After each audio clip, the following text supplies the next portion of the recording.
Todd, good morning to you. Today, divers are expected to return to the crash site as they work with the NTSB to begin debris removal, as they also continue this investigation, trying to find what's left of both the helicopter and the regional jet involved. Overnight, we also learned through the NTSB that they've recovered both the cockpit data recorder as well as the cockpit voice recorder. They're now in a government lab for evaluation. These are photos from the NTSB. They say it'll be at least a month, if not longer, before a preliminary report is released about the crash.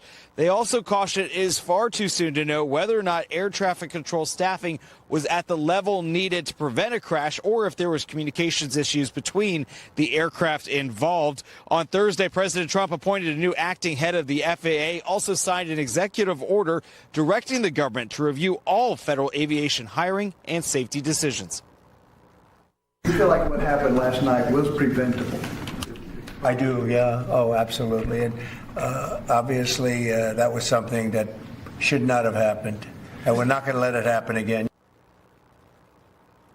On Capitol Hill, some lawmakers are accusing Trump of politicizing the tragedy, but there's already talk from lawmakers about holding hearings to look into the crash. One of the big questions has been about whether or not there's too much congestion over the skies here in Washington. Not only do we have 3 airports around here, including Reagan National behind me, but you have a lot of military traffic that is continuing to go up and down the Potomac. We haven't seen as many choppers out here, Todd, since the crash happened, but we'll look to see if whether or not the traffic returns as the sun comes up. Very interesting. I see your hobbies are drinking, smoking weed, and all types of ill shit. Well, congratulations. You got yourself a job. Right on, huh?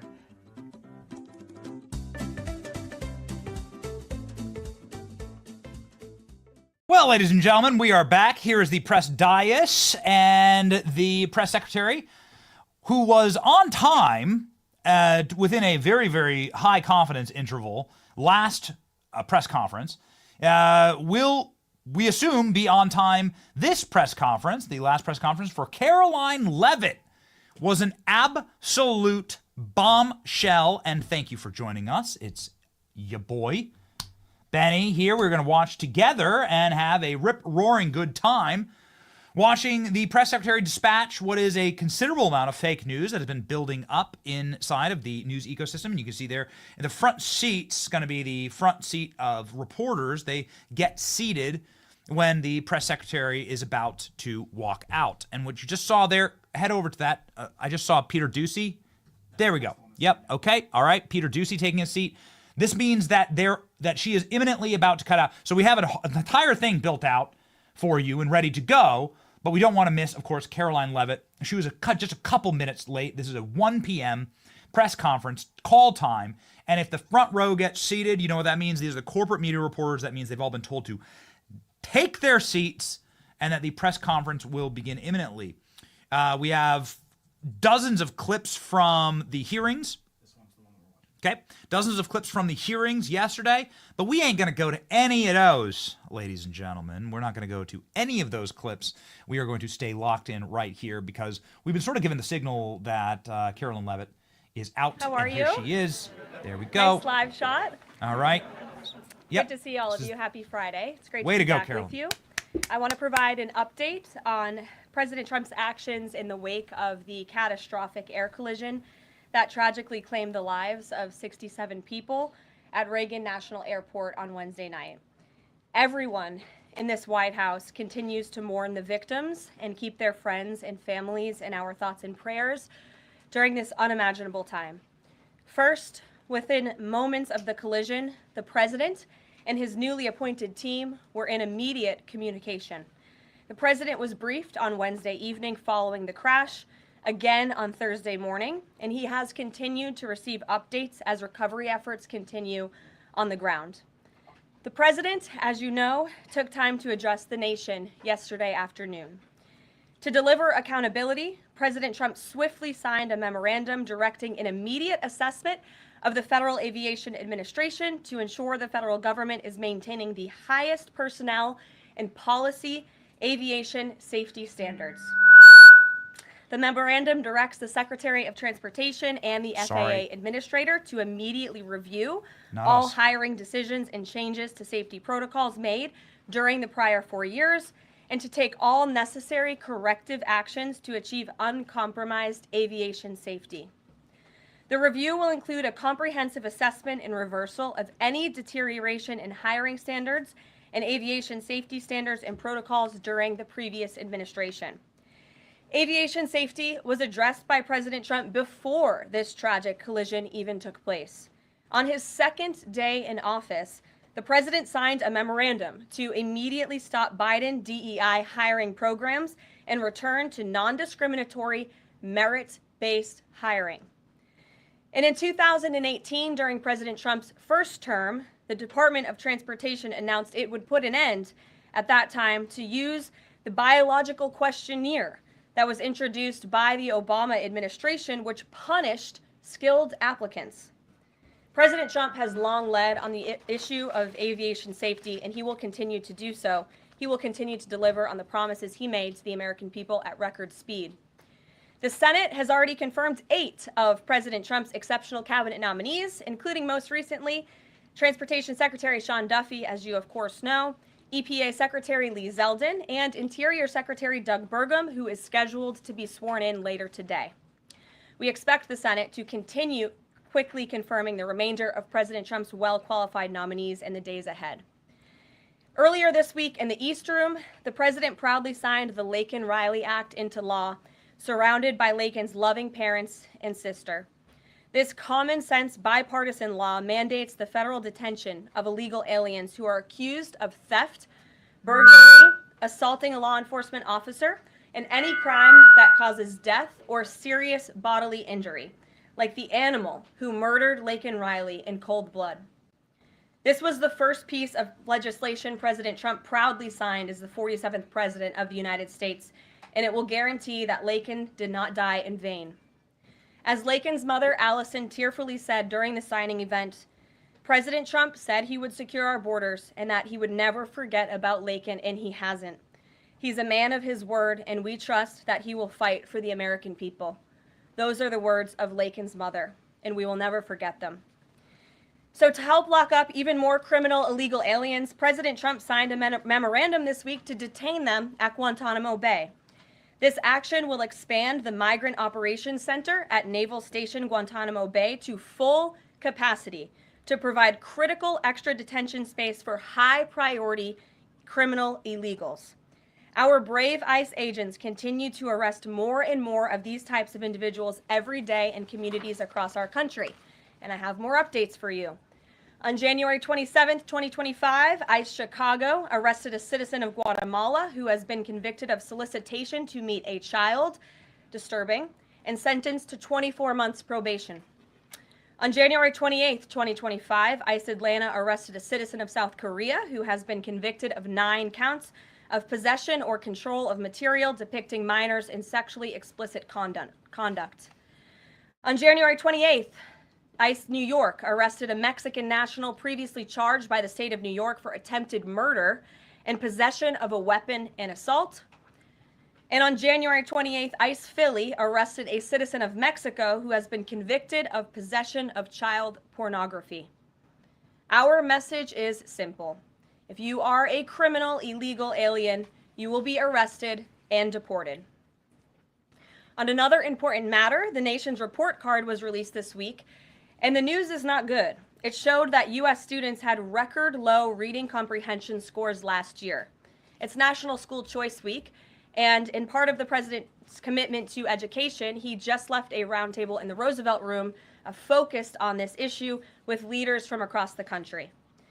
The national report card showed that 70% of 8th graders were below proficient in reading, and 40% of 4th graders did not even meet the basic reading levels. This is completely unacceptable to the president, and he continues to take aggressive actions to address this education problem in our country. He signed an executive order this week prohibiting federal funding of the indoctrination of our children, including radical gender ideology and critical race theory in the classroom. The president believes American education should focus on cultivating patriotic citizens who are ready for the workforce. And this action will help get schools back on track and defend fundamental parental rights in education. The president also signed a school choice executive order expanding educational freedom and opportunity for families. And in lighter news, but in exciting news, after announcing our briefing room changes on Wednesday, this White House has received more than 10,000 submissions from individuals across the country who are eager to join all of you. We might have to make this room a little bit bigger to do that, who want to participate in our new media seat at a future briefing. So in this seat today, we have the Ruthless podcast. They humbly started by entertaining small audiences on Capitol Hill, but after 4 years, this program has become one of the most influential podcasts in America. They previously reached #1 on the charts and earned over 25 million downloads as they deliver political news with a humorous touch. The hosts are Josh Holmes, Michael Duncan, Comfortably Smug, and the man joining us today, John Ashbrook. So with that, I will take your questions. John, please kick us off. Thank you very much. Caroline, in your first briefing, the media went after this administration for deporting illegal immigrants they claimed were not criminals. That's The right. question is, do you think they're out of touch with Americans demanding action on our border crisis? The media out of touch? I think the media it certainly is out of touch, and I think that's proven by a number of things, John. Number one, there was a New York Times poll that was released prior to President Trump's inauguration by the New York Times, which of course is a legacy media outlet, that showed that 83% of Americans support deporting the individuals that you mentioned, illegal immigrant criminals, especially those who have committed heinous crimes in the interior of our country. And I received a very actually interesting statistic on this front from ICE this week. 97% of the deportations that this administration has made thus far are of individuals who had a removal order from the previous administration, but were never removed from the interior of our country. So this shows that the previous administration was actually defying our laws, and all this administration is doing is simply following the laws, the immigration laws of this great country. Thanks for the question, John. Anything else? No, that's it. Okay, great. Peter. Thanks, Caroline. If President Trump is telling us that air traffic control towers are staffed with unqualified controllers, these DEI hires who never should have been brought on, then it's not safe to fly commercially, is it? The president was asked and answered this yesterday, and he believes that it is still indeed safe, and Americans should feel safe traveling our skies. With that said, two things can be true at the same time, and we certainly have seen the deterioration of federal hiring standards at the Federal Aviation Administration, and the president wants to increase those standards. He wants pilots in this country who have the great responsibility of flying American citizens by the tens of millions every single day to be chosen for that position based on their merit and their skills. And so the administration will continue to prioritize this. Was the air traffic controller in the DCA tower on Wednesday night hired or not fired at some point because of his or her race? That investigation is ongoing. And so when we have updates on the exact individuals who were involved in the collision, including the air traffic controller, also the pilots of the helicopter and others, we will confirm those. I don't want to confirm names from this podium today. We're not in a position to do that. But I will say the president has still rightfully pointed out that there has been problems with the aviation industry over the past several years. And this started under Barack Obama in 2014. And when the president says on Truth Social, the Black Hawk helicopter was flying too high by a lot, it was far above the 200-foot limit, that's not really too complicated to understand, is it? Is he suggesting a helicopter malfunction or a crew error or a crew doing this intentionally? No, the president is simply stating what he said in that True Social post, which is that the helicopter was flying higher than it should have been, which is one of the reasons that led to this collision. And the other reasons for that are still being investigated, and I will let that investigation play out. Kelly. Some of our colleagues have obtained a memo from the Defense Intelligence Agency that talks about not holding any activities or programming related to Black History Month to be in line with the president's views on diversity, equity, and inclusion. Does the president plan to have a proclamation about Black History Month? In his first term, each of the 4 years of his term, he did so and called on those in government to have programming activities and celebrations.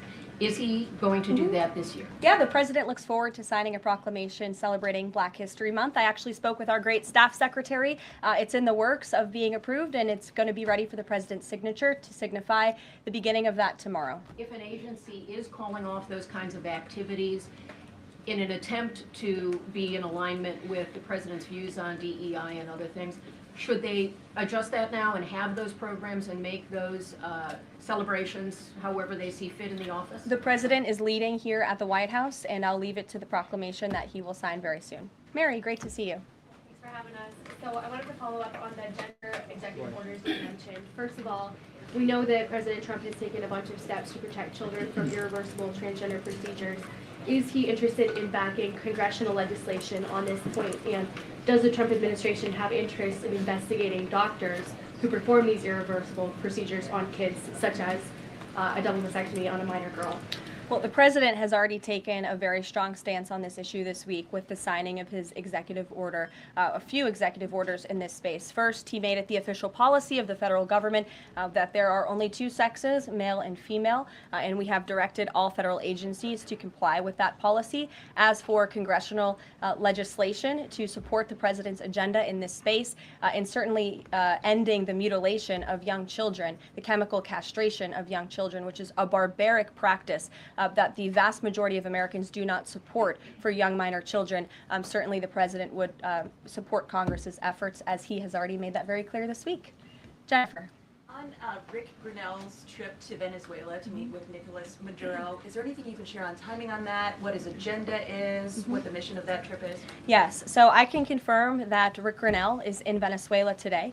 I can confirm that Rick Grinnell is going to Venezuela, or is in Venezuela, with two immediate directives from the President of the United States. Number one, Rick Grinnell has been instructed to identify a place and ensure that repatriation flights of Tren de Aragua members, Venezuelan nationals who have broken our nation's laws, will land in Venezuela. As I said at this podium a few days ago, we expect every nation on this planet to cooperate with the repatriation of our citizens, and so Rick Grinnell is in Venezuela to ensure that can continue. And number two, Rick Grinnell is in Venezuela to ensure that all U.S. detainees in Venezuela are returned home. That's his mission, and I will provide a readout after this trip. On Bob Menendez, can you tell us if anyone has approached the White House or the president about a pardon or a commutation? I have not been part of those discussions. If they have, I'm not sure if they have, but I won't speculate on potential pardons that may or may not happen. To my awareness, the answer is no.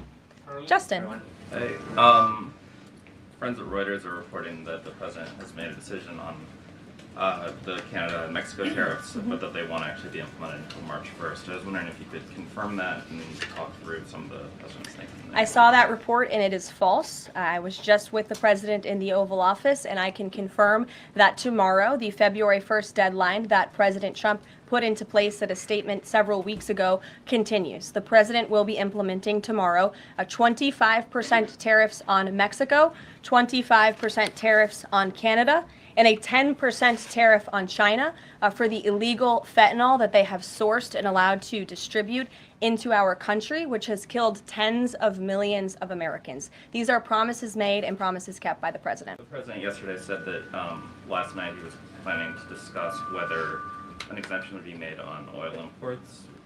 Do you have any information on what decision he made there, or will there be exemptions at all offered under those? I don't have an update or readout for you on the exemptions, but those tariffs will be for public consumption in about 24 hours tomorrow, so you can read them then. Stephen Nelson. Thank you very much, Caroline. I have 3 questions, if that's all right. I'd like to ask you about press freedom and then about 2 economic matters. Sure. On press freedom, on Tuesday you announced plans to roll back the more restrictive press badge policy of the Biden White House. But there's a different anti-press freedom policy I wanted to ask about. The Biden White House adopted a mysterious pre-screening process for journalists allowed into large event spaces that in the pre-pandemic days, first Trump term, were open to all journalists on campus. This effectively limited the diversity of reporters present and blocked the asking questions that large segments of the American public wanted answered. As press secretary, can you commit to abolishing this mysterious pre-screening process? There were a lot of mysterious processes that my team and I have had to unravel over the past 2 weeks that were implemented by the previous White House and in particular the previous press shop here. And so I can commit to a greater access and transparency, which I believe we already have by ensuring that the 440 journalists whose credentials were revoked will be reinstalled. They will get their credentials if they wish to. We've also, of course, opened up a new seat to new media. And as far as open press events here at the White House, if we tell you it's open press, it's open press. So just to confirm, this pre-screening thing is something you're aware of and you'll work to undo to the maximum extent possible. When we say something is open press, it will mean it's open press. Economic matters, and I can just ask them both at once for Sure. you. In New York City, Governor Hochul's congestion pricing went into effect this month. Vehicles that drive through parts of Manhattan have to pay a $9 toll. President Trump has made clear his opposition. He said that it's, quote, the most regressive tax known to womankind. Will the administration be trying to block this? And the second question is, millions and maybe tens of millions of Americans who voted for President Trump were excited about his plans to do away with taxes on tips, overtime, and Social Security benefits. But there's uncertainty about the timing of this. So can you clarify for them when this is going to happen? And does President Trump want to see in the first, all three of those in the first batch of legislation early this year? Well, to answer your question in one swoop, I will say that President Trump is committed to lowering taxes for Americans, cutting taxes for Americans. As for congestion pricing in New York, I do know that the president spoke with Governor Hochul about that. I don't have any, actions, so to speak, to read out for you on that issue today. Number two, when it comes to no taxes on tips and Social Security, the president has made it very clear to our allies on Capitol Hill that is a critical piece of this reconciliation package, and he expects that his tax cuts from 2017, which put a lot more money back into the American people's pockets, those must be implemented, and no tax on tips. The president is intent on delivering on that promise, and he will get it done. And overtime also as part of reconciliation? Yes. Sure. Thanks, Caroline. Can you guarantee that those tariffs won't increase prices for Americans, including at the gas pump and the grocery store? I think Americans who are concerned about increased prices should look at what President Trump did in his first term. He effectively implemented tariffs, and the average inflation rate during the first Trump administration was 1.9%. In fact, when President Trump left office, it was 1.4%. So President Trump is going to do everything he possibly can to cut the inflation crisis that the previous administration imposed on the American people, and he will continue to effectively utilize tariffs. If those tariffs do increase prices for Americans, will the administration reverse them? That's a hypothetical question, and the president is intent on ensuring that he effectively implements tariffs while cutting inflation and costs for the American people. And, the media has this way of just looking at everything in a microscope rather than looking at the whole of government economic approach that this president is taking. He will effectively implement tariffs. He's also, as I just answered from Stephen's question, committed to tax cuts. He's also clearly committed, as evidenced by his executive orders, to unleashing the might of our energy industry, which we know will eventually drive down inflation. And all the other economic measures that this president has made will have a Trump incoming economic boom, just like we saw in our first term. And has the White House Sure. found any... Fox Business, yes. Go Thanks. ahead. Thanks, Karen. You're welcome. Justin Trudeau, the Canadian Prime Minister, said today that if the U.S. imposes tariffs, he will respond and he will not relent until the tariffs are removed. Are we seeing the start of the trade war with Canada? I don't think so. I think the president is going to implement those tariffs tomorrow, and he will respond to Mr. Trudeau's comments in due time, I am sure. What type of things have to happen? What does the administration need to see in order to avoid those tariffs? Well, the tariffs are incoming tomorrow on Canada, and the reason for that is because both Canada and Mexico have allowed an unprecedented invasion of illegal fentanyl that is killing American citizens and also illegal immigrants into our country. In fact, I have more language for you right here. Canada, Mexico, and China, which, as I mentioned, President Trump will implement a 10% tariff on China, have all enabled illegal drugs to pour into America. The amount of fentanyl that has been seized at the southern border in the last 2 years alone has the potential to kill tens of millions of Americans. And so the president is intent on doing this, and I think Justin Trudeau would be wise to talk to President Trump directly before pushing outlandish comments like that to the media. If I may, one more. Yes, Lindsay. Go back to the plane crash for one. Let me go back to the plane crash for just 1 second. You're interrupting your colleague, but sure. Sorry, I thought you called on me. I called on Lindsay. The president this morning said the Black Hawk helicopter was flying too high. I'm wondering if he's basing that on what he learned from investigators, and if you could offer a little bit more of a window into how he is keeping abreast of this investigation. Sure. Is the NTSB briefing him separately? Is he meeting in the Situation Room? You just sort of offer a window into that. Yeah, the president based that statement on truth because it is truth and it's fact, and it was relayed to him by the authorities who are overseeing the investigation into this horrific plane collision. And the president, as I said in my opening remarks, continues to be briefed on the collision by everybody across his cabinet, the Secretary of Transportation, the Secretary of Defense, the NTSB, who the commissioner there was in the Oval Office with him yesterday. Lindsay. Lindsay, go ahead. Lindsay, go ahead. Thank you. In recent days, the CIA actually revealed that they do also believe that COVID-19 was from a lab leak in Wuhan, China.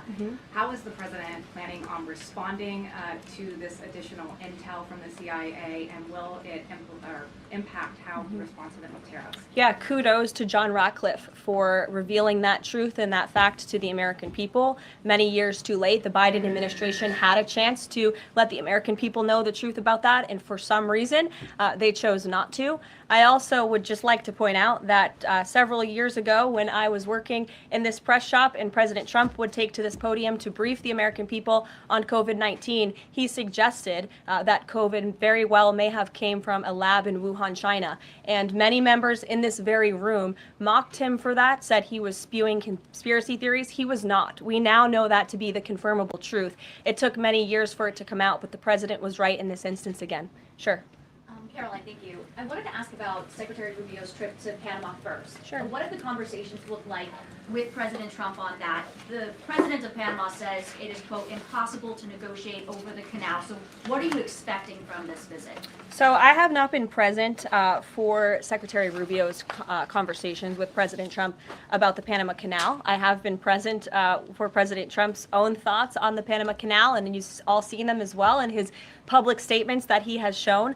He believes it's unacceptable that the canal is essentially run by the Chinese Communist Party. If you look at both ends of the canal, massive Chinese Communist Party linked companies run the canal. That's unfair to the American people, many of whom lost their lives many years ago building this canal. The American taxpayers are paying millions of dollars for the canal, and the president believes it's in our national interest as a nation for Secretary Rubio to go there and begin these discussions, and that's exactly why he's doing that. Caroline. Sure. Thank you very much, Caroline.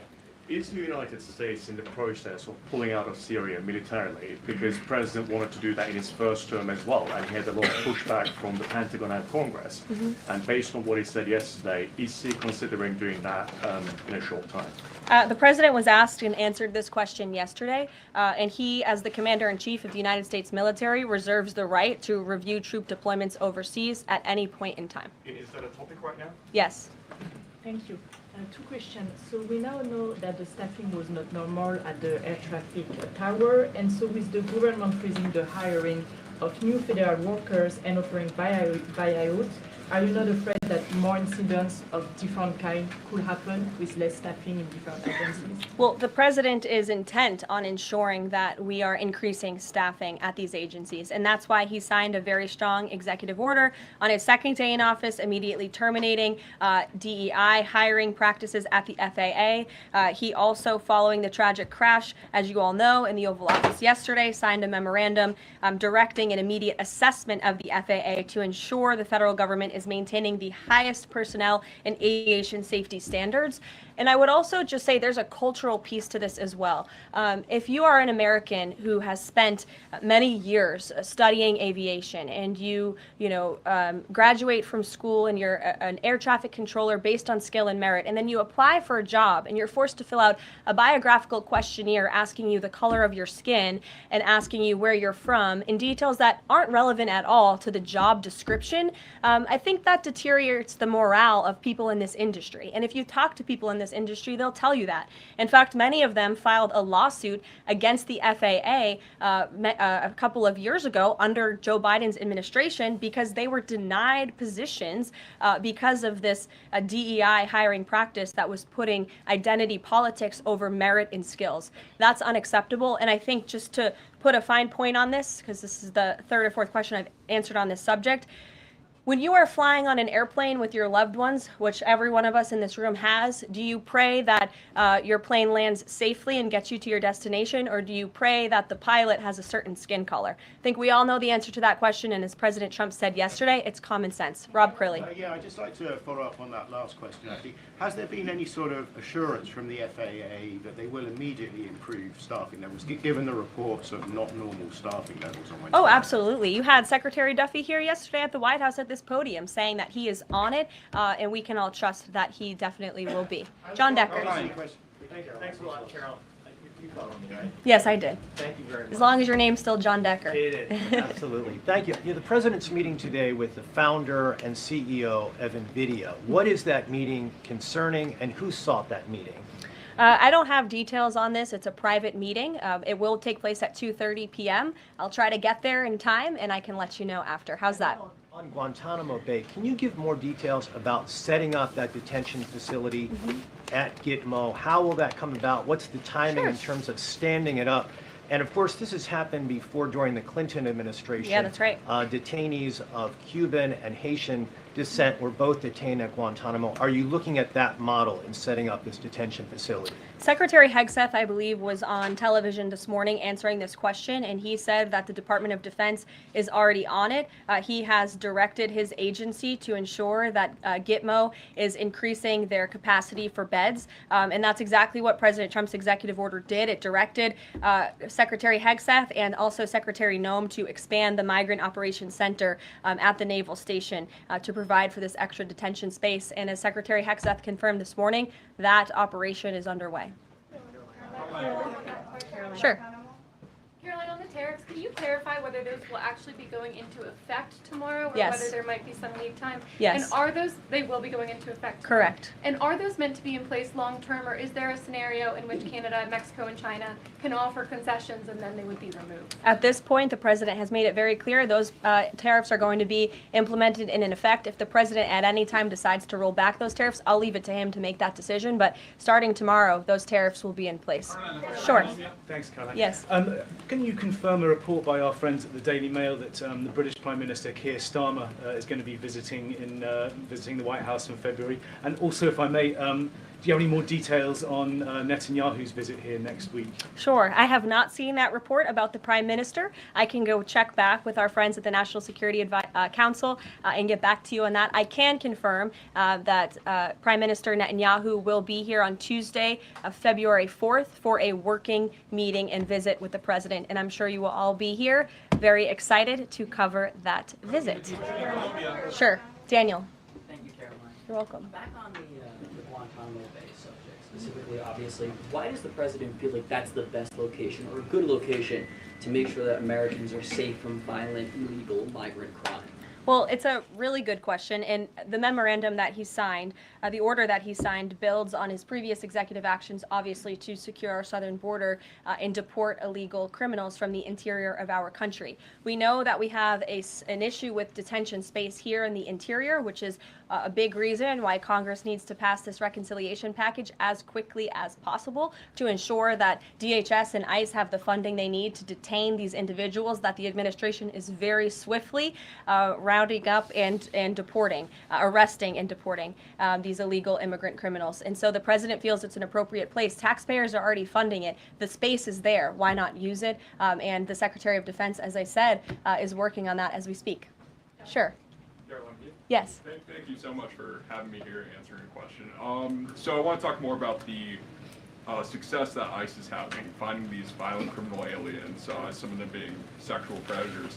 But my friend Ben Bergquam reports that the Chicago mayor and the Illinois governor are preventing ICE agents from going into jails and prisons to enforce detainers against illegal aliens. In Maryland, the Attorney General has also put out a memo hindering local police cooperation with ICE. Does the administration have any comment on leftist state and local officials defying ICE and Trump's deportation efforts? Yeah, I think it's very interesting that Democrat officials in these cities who have been completely overrun and overwhelmed by illegal immigrant criminals would refuse support and help to cure this problem that has especially taken over their cities. I guess they don't want to admit they've been wrong with their sanctuary city policies. I'm not sure. You'll have to ask them about their intentions, but they would be very wise to comply with this administration, because this administration is hell-bent on enforcing our nation's immigration laws, and this administration will continue to arrest and detain and deport illegal migrant criminals. And what we won't do is defy our nation's immigration laws like the previous administration, who had these orders of removal on illegal immigrants across the country and were refusing to execute on them. We will continue to remove illegal criminals from our nation's interior. Are these sanctuary city leaders, are they violating the law? I would certainly think so. I'd have to check back on which specific law they're violating, but certainly if they're not enforcing our nation's immigration law, sounds like they are breaking the law. And I would also add that their constituents don't approve of that. You've seen residents in Chicago show up at their city council meetings infuriated with their leadership in that city because they are working very hard to provide for their families. They want public safety and law and order, and their officials have abandoned those very basic American principles in these cities. And the American people want law and order. It's, again, an overwhelmingly popular policy to deport illegal criminals from our nation's interior, and this administration will continue to affect that goal. Sure. Sure. A question on Colombia. We just interviewed Colombian President Gustavo Petro, and he insisted that he's not going to take any Colombian deportee from the U.S. if they arrive in South America handcuffed. How this administration responds to that? When did the Colombian president make those remarks? Today. During Okay. an interview with us at Univision. Well, I will share those with the President of the United States, and I will get back to you on his response. What Sure. happens if Nicolas Maduro? Caroline, there are more than 150,000 disabled Americans who are working today. The president talked a lot yesterday about hiring the best and the brightest to work in the federal government. Safety aside, does he believe that disabled people do have a place to work in the federal government? And does he also support the current protections for disabled people working in the private sector as well? The president has made it very clear that this is a common sense solution to solving some of the problems that we have seen at the Federal Aviation Administration, and also when it comes to many of the federal agencies across our government. People should not be hired based on their disabilities, based on their skin color, their gender, their race. None of that matters. What matters to this president and this administration is how well you can do your job, and the American people agree with that sentiment. So it's about competence, skill, and merit. And so the president is focused on ensuring that the most competent individuals, the best and the brightest in this country, are in positions in this federal government, especially when it comes to public safety. Can't overemphasize the importance of those jobs. Sure. So just follow up on her question before, President Trump is holding China accountable on fentanyl by ramping up tariffs. So how is President Trump planning to hold China accountable on COVID origins? I haven't spoken to the president about the COVID origins specifically in regards to any actions he may or may not take when it comes to China. But as I have previewed quite a few times today, he will be implementing a 10% tariff on China tomorrow. Sure.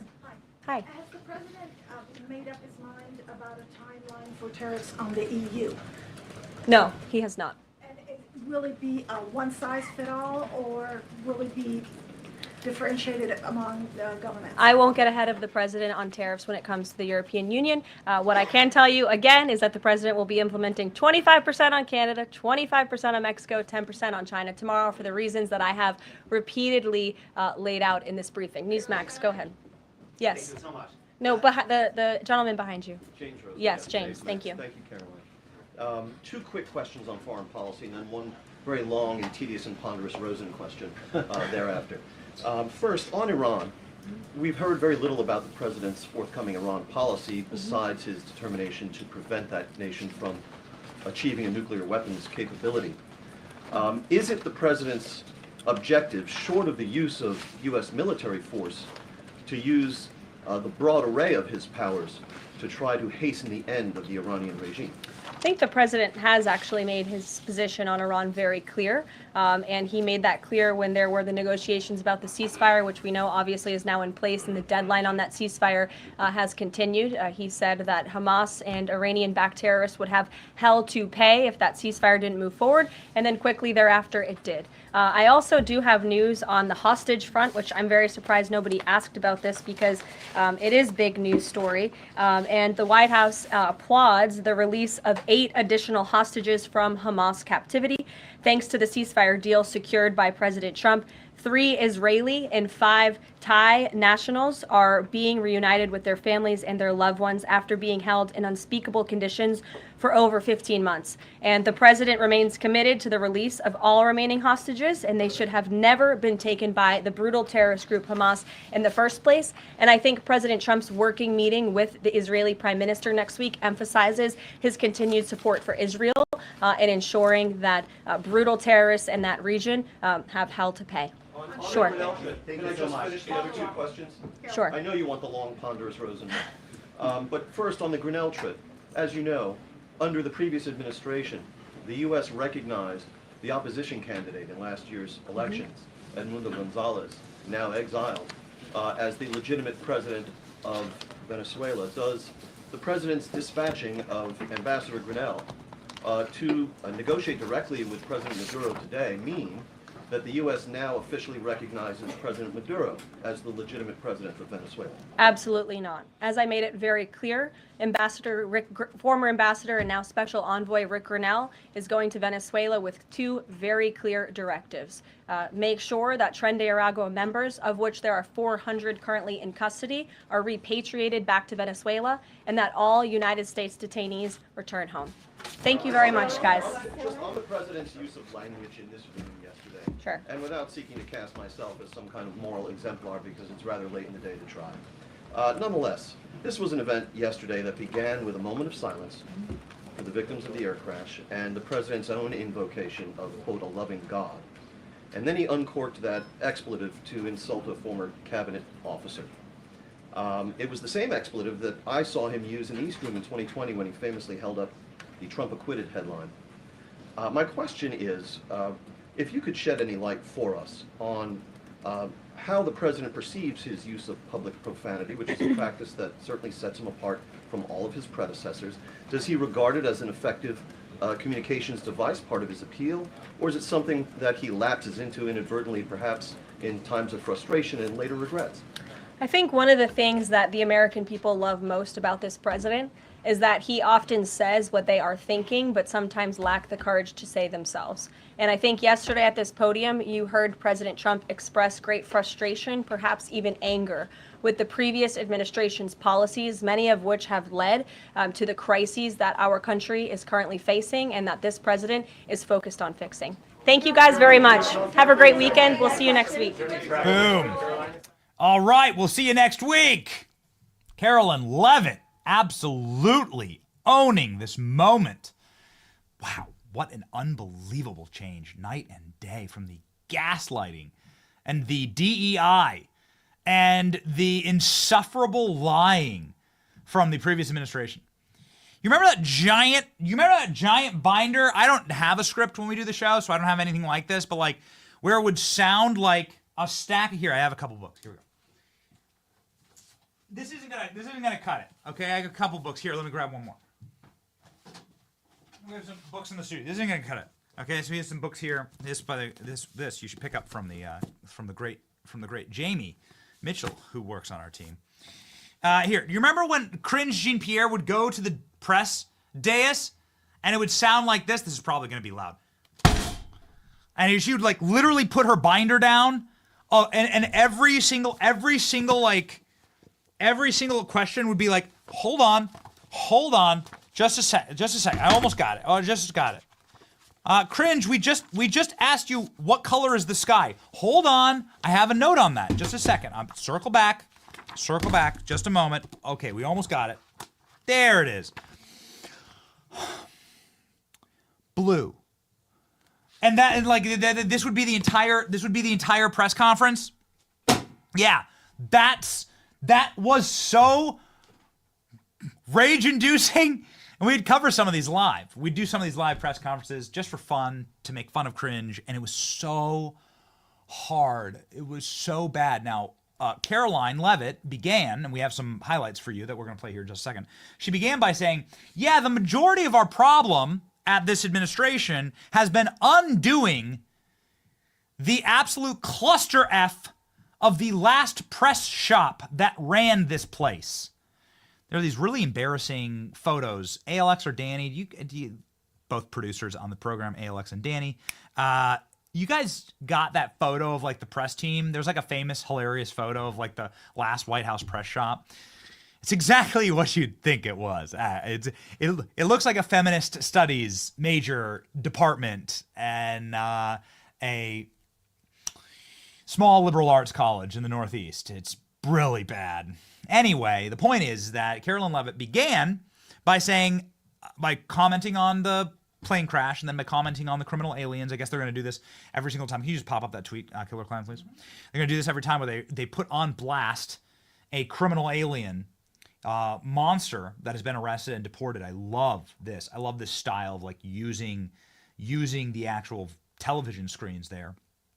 And then she immediately went into, this is a nightmare. This is no, that's from Obama. It's a funny photo. It's great, but that's from the Obama administration. I'm talking about Cringe Jean-Pierre and like her little press team, right? Yeah. Okay. Anyway, but the Obama ones is real. The Obama one's actually pretty fun. Klein, can you put that up? This is the Obama era. This was when they were all listening to Obama say that Donald Trump's going to be the next president. It's still funny. It's still really funny. Either way, there's Jen Psaki. There you go. Look at their faces. Oh my God. People make happier faces during colonoscopies. Look at these people. I'm a pout fish. Okay. So Carolyn Levitt starts by saying we have been trying to un-F the disaster that was left to us by these jackwagons here in the last administration. There you go. Join our equity and inclusion club. It includes Cooper. Danny knows exactly what video I'm talking about. Cooper was part of the last press team, and he was very happy to do a video about it. Maybe we'll show it to you just because we hate ourselves. We should never have to play this video again. Maybe one last time. Here, ladies and gentlemen, as a palate cleanser, is Carolyn Levitt talking about the way that the administration will treat criminal aliens. Here we go.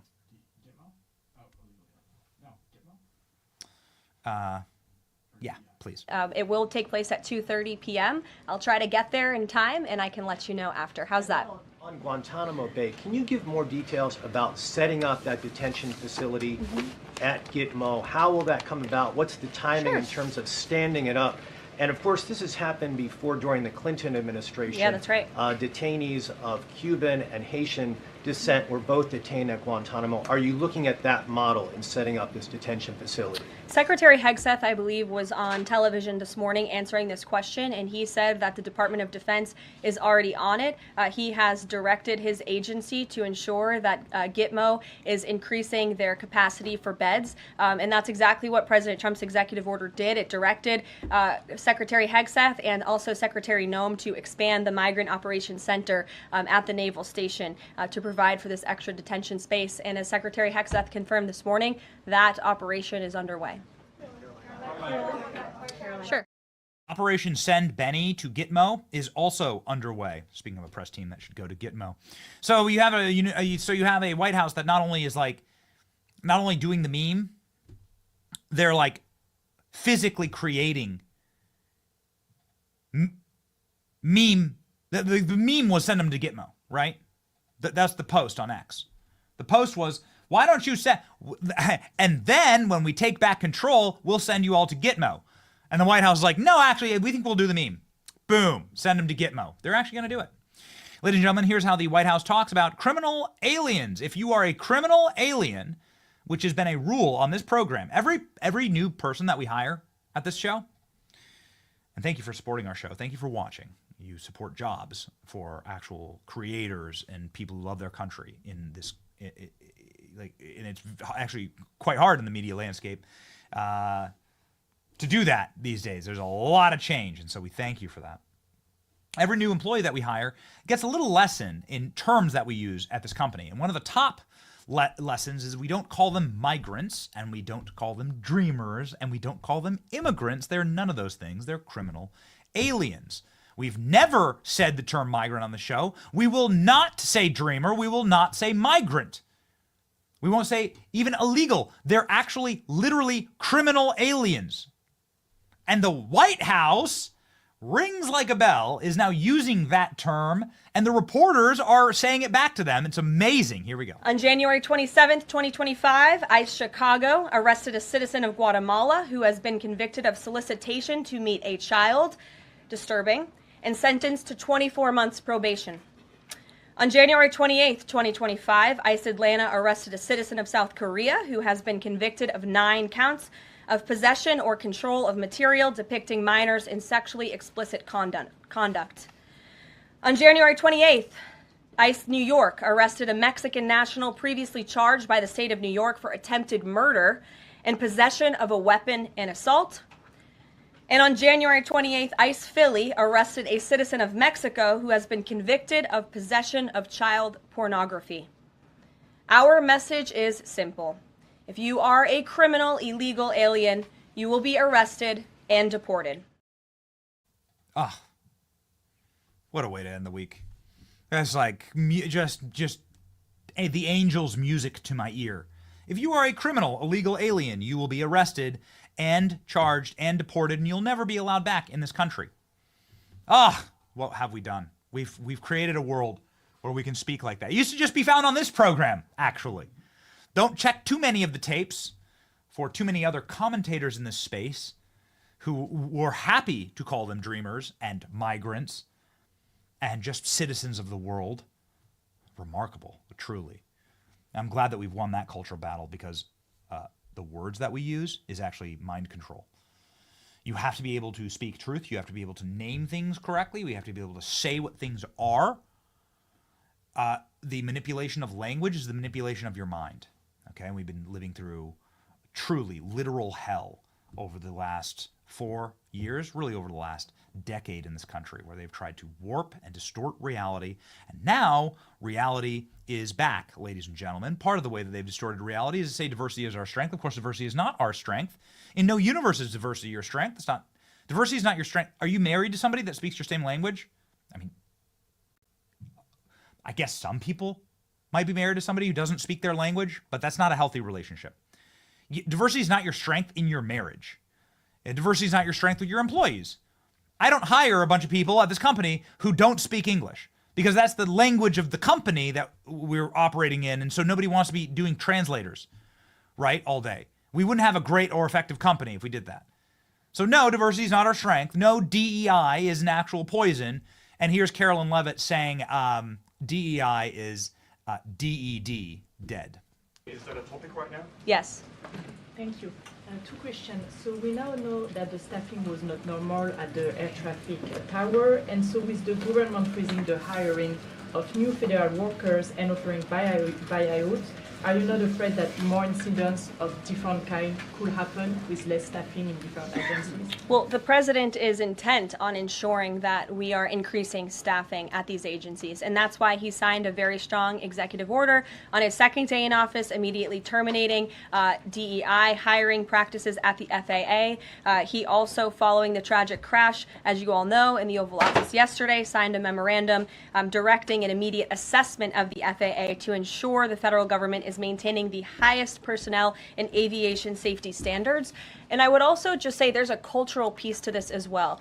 If you are an American who has spent many years studying aviation and you graduate from school and you're an air traffic controller based on skill and merit, and then you apply for a job and you're forced to fill out a biographical questionnaire asking you the color of your skin and asking you where you're from in details that aren't relevant at all to the job description, I think that deteriorates the morale of people in this industry. And if you talk to people in this this industry, they'll tell you that. In fact, many of them filed a lawsuit against the FAA a couple of years ago under Joe Biden's administration because they were denied positions because of this DEI hiring practice that was putting identity politics over merit and skills. That's unacceptable. And I think just to put a fine point on this, because this is the third or fourth question I've answered on this subject, when you are flying on an airplane with your loved ones, which every one of us in this room has, do you pray that your plane lands safely and gets you to your destination, or do you pray that the pilot has a certain skin color? I think we all know the answer to that question, and as President Trump said yesterday, it's common sense. Rob Crilly. Boom. Oh, man. What a shock.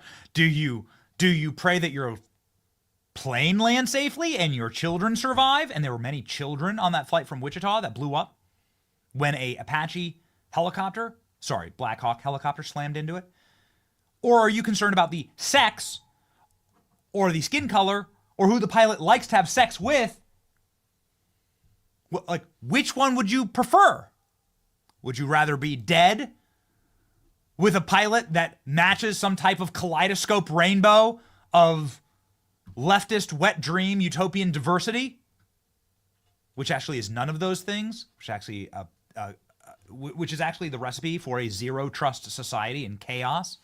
Or would you rather be alive on the runway and safely on your way to your destination? Obviously. Carolyn Levitt making these points, and is so freaking refreshing. She's such a bombshell. She is winning. She's obviously literally built for this. And to dovetail off that, here's some breaking news. While she was out on the press dais, Trump administration has mandated that all federal employees remove pronouns from their email signatures by 5 p.m. today. DEI is DE-Day, dad. Ugh. Speaking of the deaths of, I don't know which numbers you want to believe, but the deaths of hundreds of thousands of people, ladies and gentlemen, the horrors of the man-made COVID virus continue as, obviously, Dr. Fauci gets a pardon for crimes against humanity. One of history's greatest, if not greatest, monster. Dr. Fauci is responsible for more pain and suffering around the world than I think any human being who's lived in the past in my lifetime. That's for certain. Okay, and I think arguably throughout all history, Dr. Fauci belongs at the very tip top of a list of the world's greatest monsters for infliction of human pain and suffering. And how did he do it? We know how he did it. We actually literally have the documentation. He did it through becoming one of these organs of the federal government. That he's been in the federal government since the 1970s. He was part of the Patriot Act that gave him a carve out in the Patriot Act to run bioweapons programs through the Pentagon and the CIA. This is why Dr. Fauci went to the CIA so many times during COVID, to try and convince their doctors to not say with certitude that COVID came from a laboratory in China, even though when you look at the COVID molecule, you can clearly see the spike protein that's been inserted into it. We've studied this a little too much, I'm sorry. But we know this because it's important. Dr. Fauci created COVID. Dr. Fauci created COVID with your tax dollars. And then they loosed it on the world to create the conditions to try and destroy President Trump in 2020. That is what I believe with my heart of hearts. That is what many members of Congress believe. And that is now what the White House believes. Can you hear the angels sing?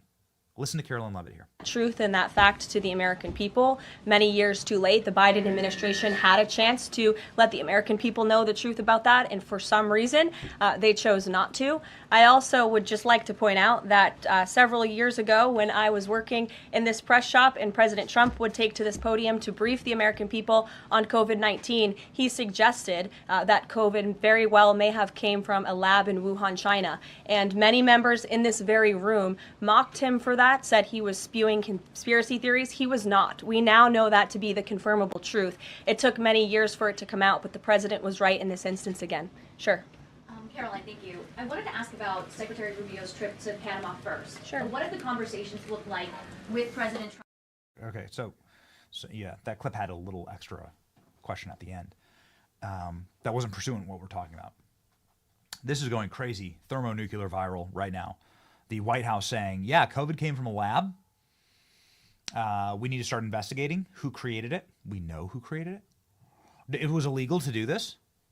So, again, not one to compliment Barack Obama on this program, but even Barack Obama said, wait a second, you're creating mutant viruses that could kill people? We're going to not do that in the country. And Barack Obama, to his credit, signed an order that says we're not doing gain of function in this country. Well, guess what Dr. Fauci did? Little evil bastard, rat bastard. He went around them by funding an organization called EcoHealth Alliance with American taxpayer dollars to go internationally and do the funding abroad. He did this with the help of other evil scientists. Ralph Baric is the name of one. And he went to China and paid the Chinese lab in Wuhan to go high up into the hills of eastern China, pull out horseshoe bats from their caves. Horseshoe bats don't like people. They don't like being around people. They live high up in these caves in China. They have naturally occurring coronaviruses that don't hurt them. They extract the coronaviruses from them, and then they snip them and add human spike proteins to make them transmissible to humans.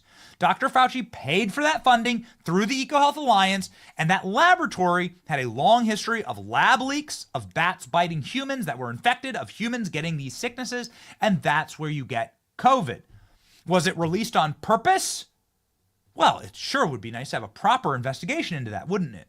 But we know as a matter of fact that it's man-made. And so, there you go. We've done our research on these things, I'll tell you. We've also done our research on making America blonde again.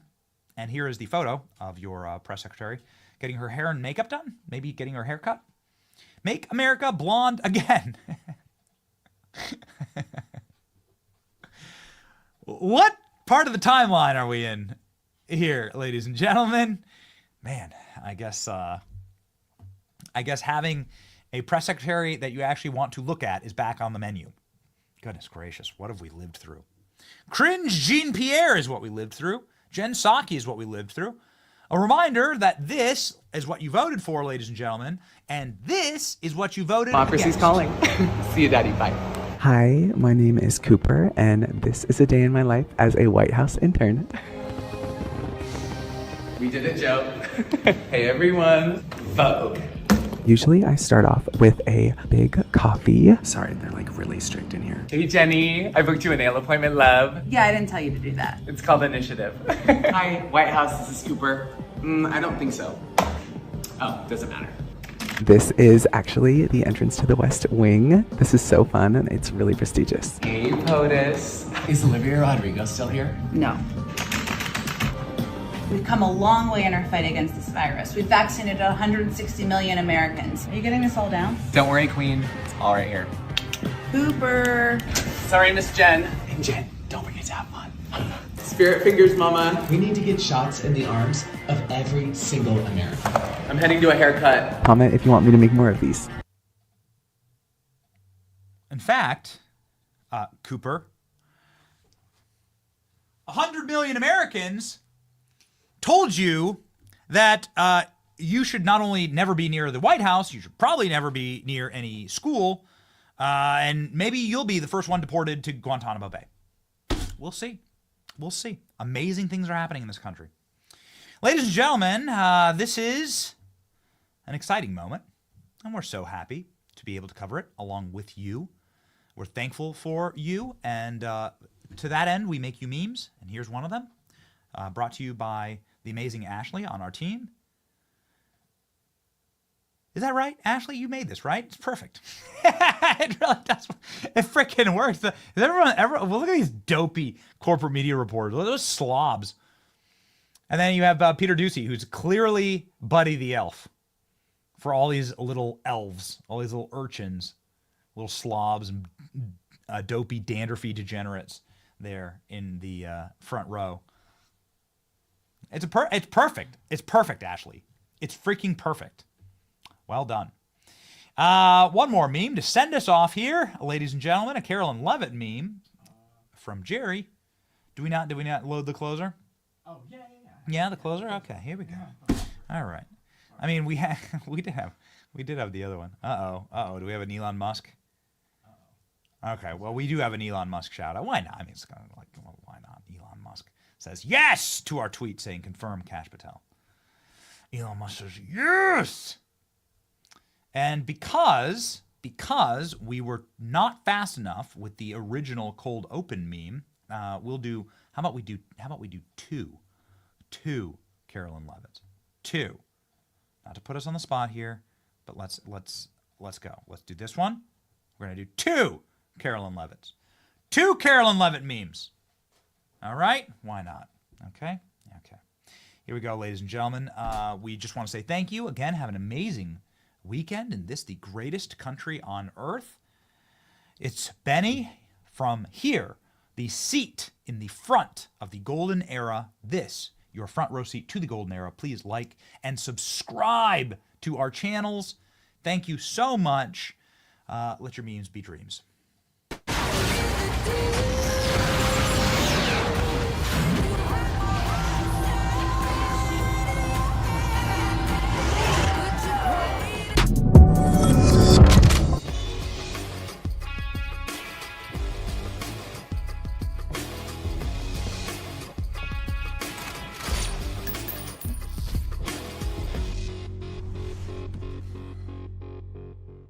What? Wrong answer. Be nice. I'd hate to have to come back here. The biggest ships in the sea, all owned by the oldest kings, and a dying legacy, media deal weeds. Soon will the Benny Show come to mind, the salt from lives for fun. Leave the gold and bring the gun, we sail for number one.